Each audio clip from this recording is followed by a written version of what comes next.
అమ్మా రేపు మటన్ బిర్యానీ ఉండమ్మా. ఏంట్రా నీకు అలా రేపు పొద్దున్న మార్నింగ్ డ్యూటీ, నేను వచ్చేసరికి 4 అయిపోద్ది. రేపు సాయంత్రం వండుతాలే. నాకు రేపు మధ్యాహ్నం కావాలి. ఏంటి ఆడు గోలేంటే? బావా రేపు పొద్దున్న మార్నింగ్ డ్యూటీ, బిర్యానీ కావాలంట. చెప్తే వింటలేదు బావా, రేపు సాయంత్రం వచ్చాక చేస్తానంటే. దీనికోసమేనా రే?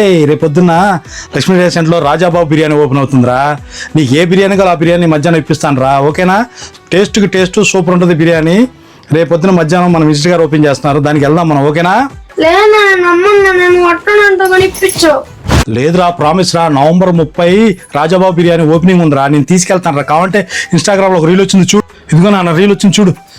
బిర్యానీ అంటే టేస్టే కాకుండా హెల్త్ కూడా ఇంపార్టెంట్ కదా. మన మచిలీపట్నంలో రాజాబాబు బిర్యానీ నవంబర్ 30న గ్రాండ్ ఓపెనింగ్ జరగబోతుంది. బిర్యానీలో food colours, unnecessary chemicals and preservations లేకుండా చిన్న పిల్లలు కూడా సేఫ్ గా తినేలాగా ప్రిపేర్ చేస్తున్నారు. చికెన్ అండ్ మటన్ లో అన్ని బిర్యానీ వెరైటీస్ అవైలబుల్ గా. ఇక్కడ ఏసీ డైనింగ్ రూమ్ కూడా ఉంది. కూల్ అండ్ కంఫర్టబుల్ గా ఎంజాయ్ చేయాలి. ఈవినింగ్ ఫాస్ట్ ఫుడ్స్ కూడా ఉంటాయి ఇక్కడ టీవీ ఫెసిలిటీ కూడా ఉంది. 2 సాఫ్ట్వేర్ ఎంప్లాయీస్ ఫుడ్ బిజినెస్ మీద ఉన్న ప్యాషన్ తో మన మచిలీపట్నంలో రెస్టారెంట్ ఓపెన్ చేశారు. అడ్రస్ వచ్చేసరికి Lakshmi talkies, DMart road, SBI bank opposite లోనే ఉంటుంది రాజాబాబు బిర్యానీ.